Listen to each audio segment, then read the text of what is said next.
Tony, did you know that Persona 3 had a rhythm game on the PS Vita and on the PlayStation? And it's exclusive to there till this day. And I said, wait a minute. I'm a huge fan of fucking Persona's music, and I've also become a huge fan of rhythm games recently. Isn't there an experimental Vita emulator? PlayStation 4 is off the table right now. Like, PS4 emulators are in like the early stage of even getting a game to boot, let alone play. But there's a experimental Vita emulator called Vita 3K, and I looked at the compatibility list, and I think all of the Persona rhythm games are compatible. I'm enjoying this. So, and I think that's fantastic. There's at least two. There's this. So this is Persona 3, Dancing in the Moonlight. There's Persona 5, Dancing in the Starlight, and I think there might be a Persona 4 one. Right, okay. Tony, I'm in love with the music of Persona. I cannot help it. It's pretty good. It's very good. Now, I asked you before this recording, I was like, do you know what's interesting about this song? And you said, I have no idea, Joe. I don't know Persona. No. This is a Persona 5 song inside Persona 3.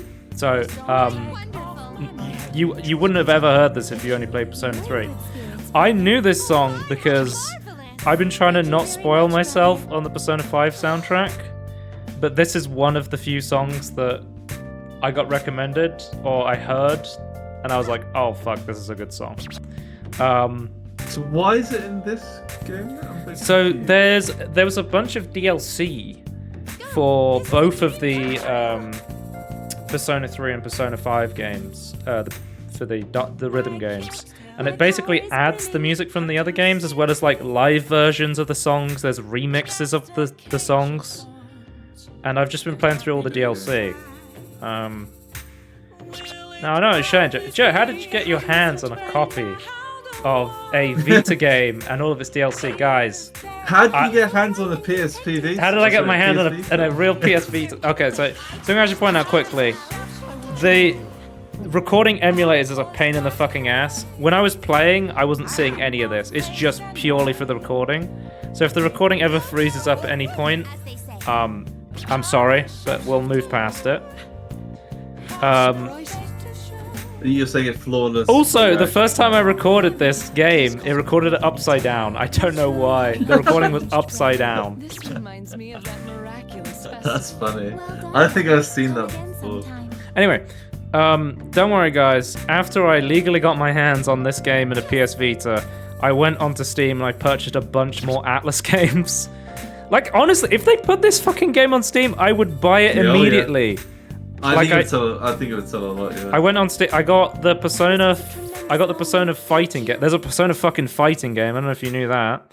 No, I did not know that. I picked up another Atlas game that I've been really interested in. It's called Catherine. I don't know if you... I think you have that game. I've heard of Catherine, yeah. I never realized it was an Atlas game until I didn't realize I looked up. There was an Atlas sale on Steam. It kind of makes sense when I think about it, but I didn't know anything about other stuff to even make the connection. Here's a remix of Tanaka's Amazing Commodities. Tanaka is like an evil businessman. So every Sunday you buy... there's like a home shopping channel with Tanaka on it. And Tanaka is the persona for the devil because he's like an evil businessman, basically. And he teaches you how to be a better businessman. Makes sense. So the way the rhythm game works is, as you can see on the screen, you have triangle, circle, X, up, left, and down. At first I was really confused, and I was like, I don't know if I'm going to get this. But then I realized... Wait, if you split the controller in the half, it's just the left half of the controller and the right half of the controller, and it's just up, down, and middle. And past that point, I was like, oh, okay, I get this now. When you see the scratch, you basically just have to push the analog stick, and that's basically does a scratch. And then the pink ones, you have to push 2 buttons at the same time. And then you have... Oh, right, yeah. Sometimes you'll see ones that are 2 blue notes together. You basically have to tap twice very quickly. Yeah. I played through all of the tracks on easy. I tried to play a couple of tracks on normal, and I was like, no, I'm an extra and easy player. You know when I played Spin Rhythm XD, and I'm like, oh, you know, I'm getting pretty good at normal, and I went onto hard, and I'm like, no, I'm an extra normal player. I think me and Haas and Andy Wilson, like, we need extra normal. Yeah. I'm in that boat as well for rhythm stuff. Extra normal, please. Oh, you see those 2 Ds?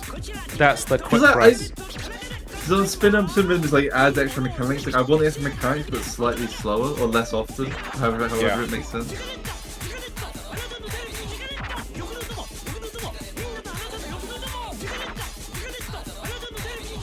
I just like. Oh, so Tony, there's a song I heard on this game that I've never heard before, despite the fact it's in Persona 3.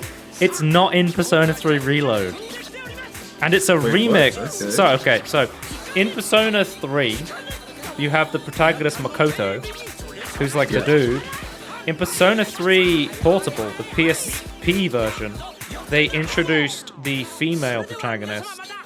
And she was a playable character, and you had different social links for the male characters.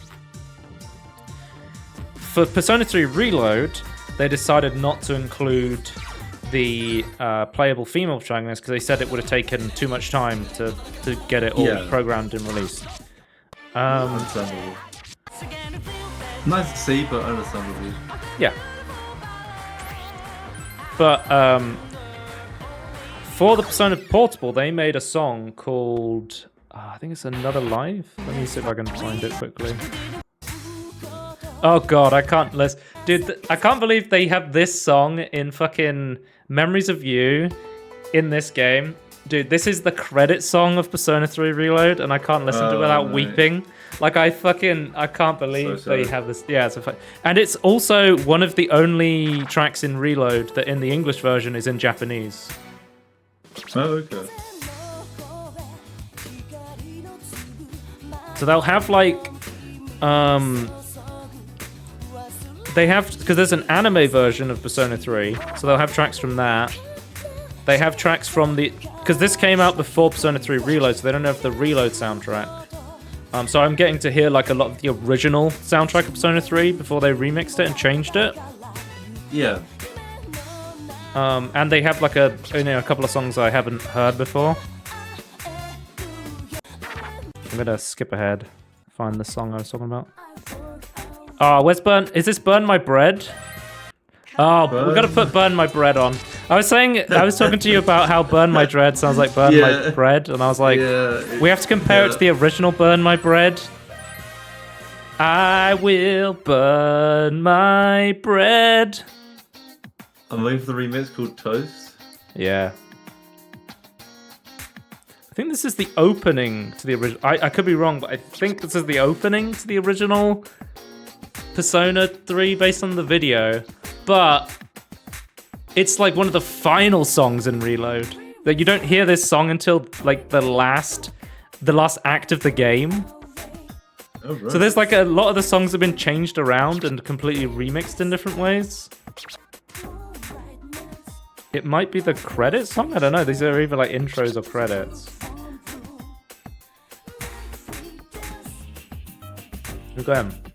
I've never played the original. This is based on the original Persona 3, and I've never played the original Persona 3. I've only played Reload. Yeah, it's interesting to see the differences. Yeah, it's nice to. Thank God you got a PS Vita. I mean, we'll burn my bread. Yeah, it's an interesting game though. So you would recommend this if you have a PS Vita at home? You know what's even more interesting, Tony? You know how Persona, it's like, yeah, it's really cool because it has like dungeon crawling and then social links where you get to interact with different characters. The Persona 3 rhythm game has social links in it. So completing different challenges in the rhythm game gives you social links to talk to different characters. And I've learned that apparently every single Atlas game is canon. So this game is canon. So the start of the story, you basically wake up in the Velvet Room, which is like a dream-like room. And basically, you're all having a dream about dancing like halfway through the story of Persona 3. Oh, interesting. But you get to see like interactions between different characters. And the thing that really confused me was between Persona 3 and Persona 3 Reload, they changed the voice cast.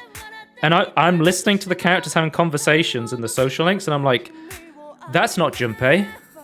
That's not Aigis. That's not my characters that I know. Because they almost sound like budget versions of them because I've never heard the original cast. Right. You're so So it's really like off-putting. Yeah. Yeah. Again, I don't even know if it is the original cast in this game, but it's definitely not the Reload cast.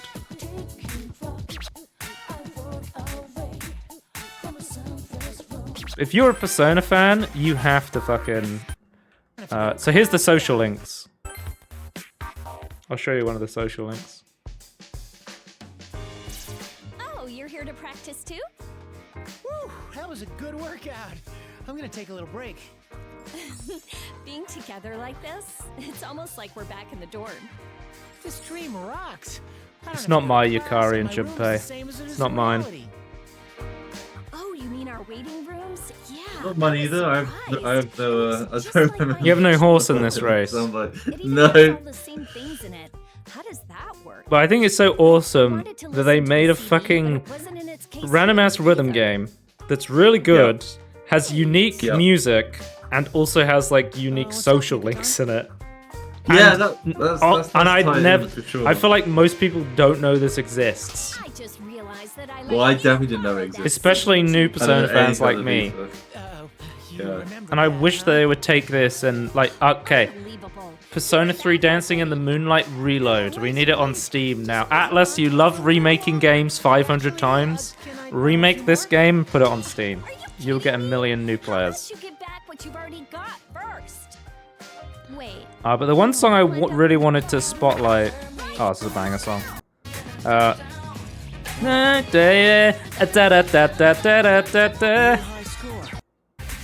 think it might be one of the last tracks I played, actually. Oh, here we go. So this is the song I was talking about. A Way of Life is a song that was introduced to Persona 3 Portable, I believe, because it's saying like, oh, you're the same person as me, you live down the street, because I'm the female version of Makoto, right? It's the female protagonist. Right. Also, by the way, Yeah. the female protagonist is not in this game either. They have the female protagonist song in this game, but they do not have the female protagonist in this game either. So weird. But I was like, oh, this song sounds really fucking good. It's a remix of that song, and I was like, oh, who remixed it? Because it sounds really fucking good. Atlas remixed it. It's an Atlas remix of their song. I think it's called Atlas Kirijo or something like that. Let me find. I've got it on my music playlist. Do it.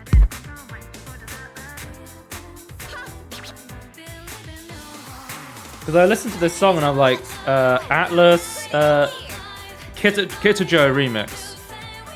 I wish I could dance that good. And I was like, damn, this song's a banger. Because usually when I play a game, I'm like, okay, I'm going to take some of my favorite tracks from that game and put them onto my game soundtrack playlist.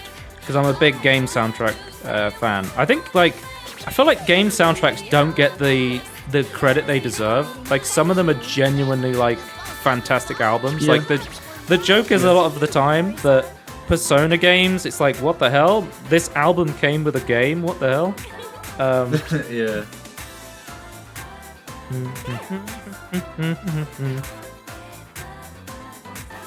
But yeah, this song is amazing, and like when I played Persona 3, I was like, okay, I'm gonna put 500 songs onto my game soundtrack playlist. I had to stop myself. One of the funniest things I find is there's a YouTube video, and it's called Persona 3 Reload's Best Tracks, and it's the entire soundtrack. And I'm like, yeah, that's about right. But another cool thing is, as well as having remixes in the original songs in rhythm format, they have live versions of the songs, and generally I'm not a fan of live versions of songs. Like, I'm not really that big into them. But I was playing through some of the live versions of the songs, and then immediately after I was like, I need to go to a fucking Persona concert. I would love to see a lot of these songs perform live. This stuff is so cool. I guess I'm just gonna have to plan a trip to fucking Japan and go see a live Persona concert. But Tony, I'm still on my quest to play more Japanese game, and I played Persona, and I immediately was like, okay, I now have to play more Persona, and I've been playing the Persona rhythm game. But yeah, genuinely been loving it, and I can't wait to play more. Rhythm game, even from a non-Persona fan. Yeah, that's decent. Get it on Steam. That's all I'm saying. Yeah. Way of Life, great song. Okay, next up. Speaking of emulation, Tony. Have you heard of this game called Super Mario? I have heard of Super Mario, yes. Have you heard of a game called Super Mario 3D Land? 3D Land. I see there's a 3DS title. Yes, so this is a 3DS title. So I previously played through Super Mario 3D World and Bowser's Fury. And Super Mario 3D World was the Wii U title bought to Switch, and then they made a brand new game called Bowser's Fury on top of that, inside like the 3D World engine. When I played 3D World, I was like, because I'd already played Odyssey when I played 3D World, and I'm like, I can see so much of Odyssey's DNA, but it's worse, right? Because I'm playing them backwards. Yeah. If I was playing them forwards, I would be like, oh my god, they've improved so much from the previous game. But I'm playing them in reverse. So I'm like, oh my god, I can see where they got so much of Odyssey from, but it's like a worse version of Super Mario 3D World. Playing through Super Mario 3D Land is like, oh my god, it's like Super Mario 3D World, but worse. No. But obviously, that's just like glass half full sort of thing, right? Yeah. So the way I'm playing this is... Still good, just not as good. I'm playing this through an emulator. I don't know if you've heard of it. It's called Citra, rest in peace. And there's also a guy, I think his name Henrico Magnifico, who does he did like a 4K texture pack for this. So I was talking to you about this earlier. I was like, did you know the actual internal resolution of the 3DS is like 240p? Which is insanely small. So I've cranked this up to fucking 10 times or whatever to get it to 4K, and then replaced the textures with 4K versions. And it plays pretty well. I mean, the original DS had like a D-pad, right? Which isn't great for 3D movement. Did the 3DS have like a thumb? So I think it was the 3DS XL had what was called a C-stick, which is like a really tiny nub joystick, which isn't a real joystick. Because, again, you got to remember, the thing was a clamshell design, so it had to be able to recess into that clamshell. Because we're seeing a lot of new gaming handhelds are doing the clamshell design, like the Ambinix and the... what's it called? The Aya Neos are starting to come out with clamshell designs, which I like the clamshell design. I think it's cool. Yeah, I think bringing the screen up is definitely I think it makes a lot of sense. It's just a mini laptop, right? But with controllers. I think it makes a lot of sense. I mean, I'm perfectly happy with the Steam Deck approach as well. But yeah, I think both have a place. Yeah. So, playing this, I think it's massively improved playing it on a actual PC and, higher resolutions and stuff. The only thing that is kind of annoying is you have two screens on a DS, which is okay with, PC, because I can just set each screen to be its own separate screen. 'Cause I have multiple monitors. So with 3DS emulators, you can set one, your touchscreen to be on a different screen. And then with the main screen that you're playing on, you can set that as your main screen, which is cool. So the clamshell design mini PCs do this well because those usually have two screens, so it's perfect for stuff like Wii U emulation and DS emulation. And then for a Steam Deck, what I was having to do for 3DS was you basically have to press a button to switch between which is the main screen. Yeah. So sometimes when I'm playing, I'll have to click off the main screen onto my second screen with my mouse and be like, okay, I want to pick up the power-up now that I had stored on my other screen. again, you know. I like stuff with like Pokemon games is much easier because it's just like only for like inventory management and like maps. I miss I really liked the DS Pen, like because I had like a not the 3DS, but I had the base DS, and I always liked doodling with and like touching the screen with a stylus. But you could like save like 99 of them, and then like you could send them to people, and like you could like chat people like within wherever the range of it was. Yeah. So it was really cool. I think like this Mario game is not aged as well as some of the other Mario. Like Super Mario Galaxy is aged a lot better than this game, for instance. Yeah. Do you think because it was for handheld that is somewhat limited? Do you think that's part of the problem, or is it just pure? I think it's still like worth playing Super Mario 3D Land. Like it's still better than most random 3D platformers. It's still a Mario game, right? Like there's still Nintendo polish. There's still good level design. What rating are you giving it then? I think the rating I gave it was like 3.5 stars. Okay. So it's better than an average game. Like it's better than average, but it's not like, oh, this is really good. Like 4 out of 5 or a 4.5 out of 5. Like you got to play it, and it's not perfect like an Odyssey, like a 5 out of 5. You know. Yeah. But it's still worth playing, and it's still really fun. As long as you can look past some of its shortcomings. You know, if you're not on an original, like it might be better played on like an original 3DS in a lot of ways because you have those 2 dedicated screens. You're gonna be more used to the concessions of lower resolutions and stuff like that, and you'll have like a physical touchscreen hopefully for pushing the button. Like I loved my DS. I was sad when I sold it because I needed the money, but I played so much of the Mario game on the DS, like one of the first ones. It was just called New Super Mario Bros. Can I talk about how confusing it is that every single Mario game is called New Super Mario Bros? There's like 500 of them. Like how many new Super Mario games do we have? Yeah. How many of these is there? So New Super Mario Bros. Is the DS one, but then there's like, if I look up mainline Mario games, because I have to look up mainline Mario games because there's like 200 non-mainline Mario games. Okay, so there's New Super Mario Bros. Wii, New Super Mario Bros. 2, New Super Mario Bros. U. And then it's just like... Of course. There's so many different, like... It just gets confusing, like, which is which. But, I think generally, like, the shortcomings I found from Odyssey, where it's like, they have these collectibles, but you're also still on a timer. And the, playing through 3D World as well, it's like... It's kind of half between 2D and 3D, and it doesn't feel as great as a full 3D thing.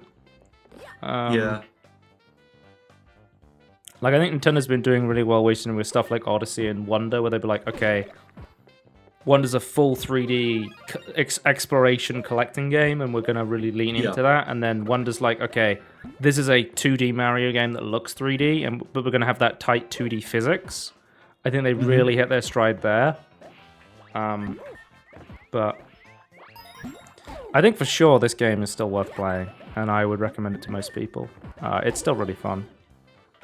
And all I got to say is rest in peace Citra, because most people will not be able to play this because it's a 3DS game, and Nintendo decided to kill one of the most popular and one of the only really 3DS emulators. So I think there's a couple more like Panda 3DS that are coming up, but obviously none of them were as head as Citra was. And if you accidentally went on the Internet Archive and found a build of Citra to play this, I mean, that would be up to you, right? Yeah, but I wouldn't recommend it. You don't know what's in the past.